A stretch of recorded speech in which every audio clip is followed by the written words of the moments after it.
తెలంగాణ రాష్ట్ర ప్రజలందరికీ, సూర్యాపేట జిల్లా ప్రజలకు, మీడియా మిత్రులకు, పత్రికా విలేకరులకు నా యొక్క హృదయపూర్వక నమస్కారాలు తెలియజేసుకుంటున్నాను. మరి ఈరోజు రియల్ ఎస్టేట్ అసోసియేషన్ తరఫున సూర్యాపేట జిల్లా కేంద్రం నుండి మరి మాట్లాడడం జరుగుతుంది. మరి తెలంగాణ రాష్ట్ర వ్యాప్తంగా 33 జిల్లాల్లో రియల్ ఎస్టేట్ అనేది చాలా దయనీయమైనటువంటి పరిస్థితి ఏర్పడ్డది. మరి గత 20 సంవత్సరాల లేనటువంటి అభివృద్ధి మన రియల్ ఎస్టేటు మరి చాలా ఇబ్బందికరంగా తెలంగాణ రాష్ట్ర ప్రజలందరూ కూడా చాలా ఇబ్బందికి గురవుతున్నారు, మనోవేదనకు గురవుతున్నారు.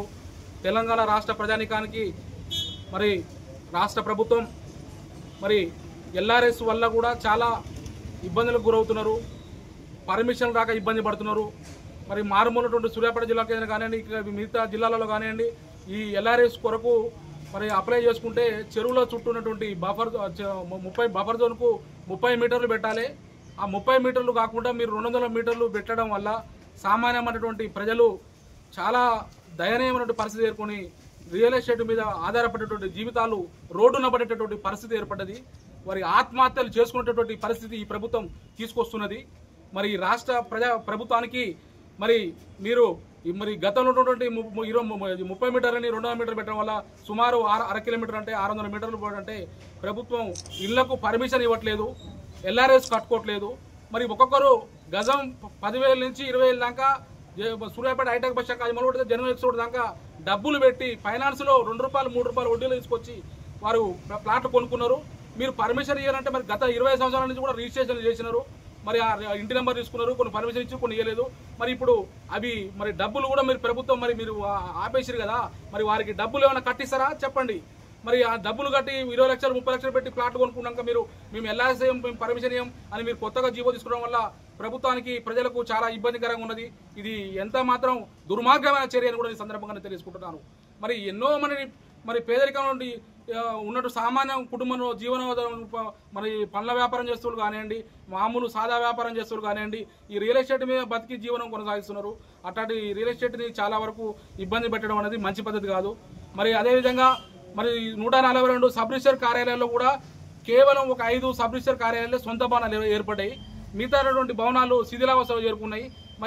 మరి ప్రభుత్వము చాలా రూపంలో ప్రజలు లక్షల కొద్దీ డబ్బులు వేచిస్తున్నారు. మరి వాటికి ప్రజలకు సౌకర్యాలు కూడా లేవు. మరి కొన్ని జిల్లాల్లో 2 సబ్ రిజిస్టర్లు పెట్టడం జరిగింది, స్లాట్ విధానం పెట్టడం జరిగింది.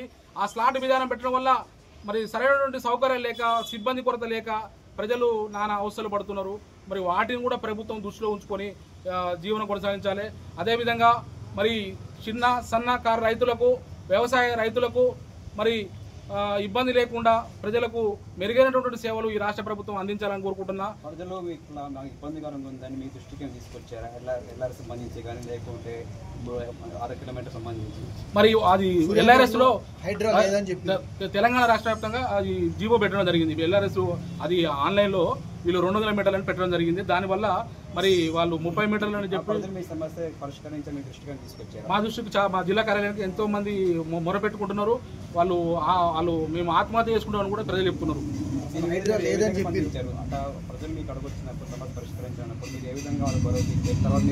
మేము ఎన్నోసార్లు మన కలెక్టర్ గారు కూడా, మన మున్సిపాలిటీ కలెక్టర్ వస్తే కూడా వినతి పత్రం ఇచ్చినాం. మరి కలెక్టర్ గారికి చెప్పడం జరిగింది. మరి ఈ యొక్క జీవో అనేది దుర్మార్గం చర్య అని చెప్పడం జరిగింది.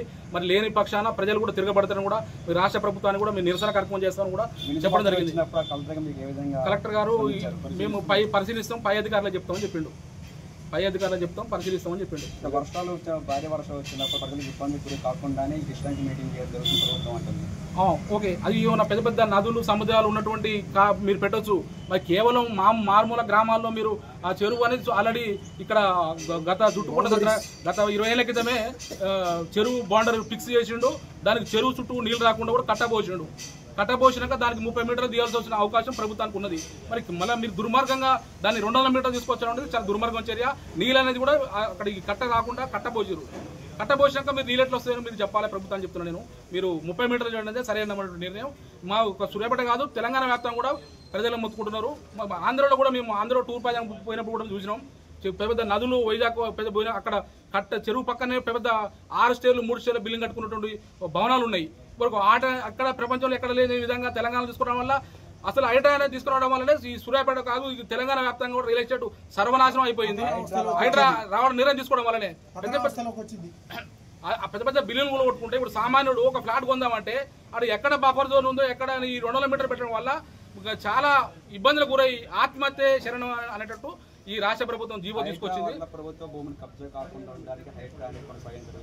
కబ్జా అనేది చెర్ల బోండర్లో కట్టుకుంటే చెరువు శిఖరంలో కట్టుకుంటే వాడికి రిజిస్ట్రేషన్ డాక్యుమెంట్ లేకపోతే నువ్వు చెరువులో కట్టుకుంటే అది చెరువు ఆక్రమించినట్టు అవుతుంది. నువ్వు బాధ్యతగా 20 ఏళ్ళ నుంచి రిజిస్ట్రేషన్ చేసారు, ప్రభుత్వం ఇంటి నెంబర్ తీసుకున్నారు, రిజిస్ట్రేషన్ చేసుకున్నారు. అది ఎట్లా కబ్జాకు అది బరువు శిఖరం అయితే మీకు చెప్పాలి.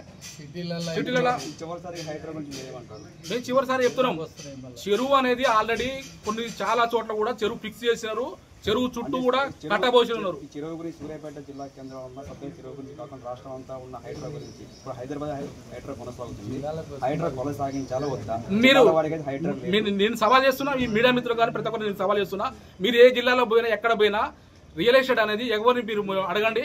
ఈ హైడ్రా అనే నిర్ణయం తీసుకురావడం వల్ల బిల్లులను కూలగొడుతుంటే ఒక్కొక్కడు అరే ఎక్కడ మా బిల్లు మా ప్లాట్లు పోతాయో, మా ప్లాట్ బఫర్ జోన్ ఉందో, ఎఫ్టీఎల్ ఉందో అనేది అనేటువంటి అయోమయ గురయ్యి ప్రజలందరూ కూడా గగ్గోలు పెడుతున్నారు, అది భయాందోళనకు గురవుతున్నారు. మీరు సర్వేలు చేయండి, మీరు ఎక్కడ చర్చకు రమ్మన్నా మీరు చర్చకు తీసుకుందాం, దాని చర్చ కూర్చొని మాట్లాడదాం. హైడ్రా అనేది విరమించుకోవాలన్నట్టు. ఎందుకంటే హైడ్రా అనేది మీరు నిజంగా చెరువుల రిజిస్ట్రేషన్ లేని డాక్యుమెంట్ ఉంటే చెరువు పక్కన ఉంటే దాన్ని నిర్దేశంగా కూల మీద అంటాం. నువ్వు రిజిస్ట్రేషన్ డాక్యుమెంట్ అయినాక ప్రపంచం మొత్తం 20 ఏళ్ళ నుంచి చాలా కట్టుకొని నల్ల బిల్లు కట్టుకొని ఇంటి పని కట్టుకున్నారు. ప్రభుత్వం మీరు కొత్తగా మీరు ఆ ఇల్లు బిల్డింగ్లు కూడగొట్టడం అనేది కూడా దుర్మార్గం చర్య. ఒక్కొక్కడు దుర్మార్గం చర్య. ఒక్కొక్కడు బ్యాంక్ కోర్టులు పెట్టి బ్యాంకు లోన్లు తీసుకున్నారు. మీకు కొత్తగా వాని కష్టం అనేది ప్రజల కష్టం అనేది మీకు తెలవాలంటే మీరు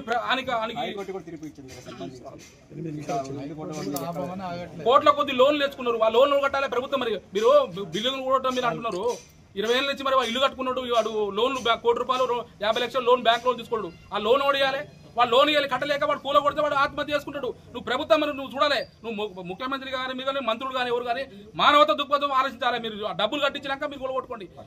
పర్మిషన్ అధికారులే పర్మిషన్ పెట్టి ఎట్టించారు. మీరు పర్మిషన్ ఇస్తారు, ఇంటి పని కట్టుకుంటారు, నల్ల బిల్లు కట్టుకుంటారు. మరి ఆడు వాళ్ళ ₹1,00,00,000 యావరేజ్ పెట్టి వాళ్ళు ప్లాట్ కొనుక్కుంటాడు. నువ్వు బిల్డింగ్లు 20 ఏళ్ళ నుంచి గోల కొట్టుకుంటా, నువ్వు ఇప్పుడు వచ్చి నువ్వు నేను గోల కొడతా నా ఇష్టం అంటే అది చట్టం ఉంటుందా? నిన్న కూడా హైకోర్టు కూడా నిన్న రంగనాథ్ గారికి సవాల్ చేసి చెప్పడం జరిగింది. నీ ఇష్టం వచ్చినట్టు మీరు ఎట్లా గోల కొడతారో కూడా మీరు చెప్పింది. హైకోర్టు నోటీస్ లేకుండా మీరు ఎట్లా చేస్తారని కూడా చెప్పింది. మీరు ప్రజలు కనుక ఇదే మానవం ఉంటే మాత్రం ప్రజలు చాలా తిరుగుబాటు మొదలైతే అది ప్రభుత్వానికి చాలా వ్యతిరేకత వస్తుంది.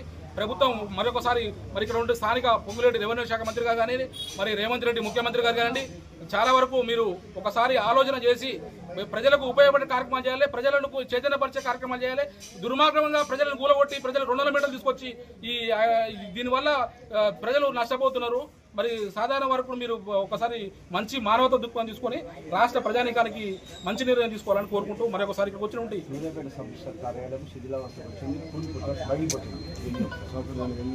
సూర్యాపేట సబ్ రిజిస్టర్ కార్యాలయం కూడా ఎన్నోసార్లు మొరబెట్టుకోవడం జరిగింది. ఒక కొత్త భవనం కావాలని మేము ఎన్నోసార్లు చెప్పడం జరిగింది. మరి ప్రతి ప్రెస్ మీట్ లో కూడా చెప్పడం జరుగుతుంది. స్థలం ఆల్రెడీ 7 గుంటల స్థలం కృష్ణకాల్లో రిజిస్ట్రేషన్ కూడా చేయడం జరిగింది. మరి దానికి ప్రభుత్వం నిధులు తీసుకొచ్చి కట్టాలని సూర్యాపేట జిల్లా ప్రజానీకం అంతా కోరుకుంటున్నాం.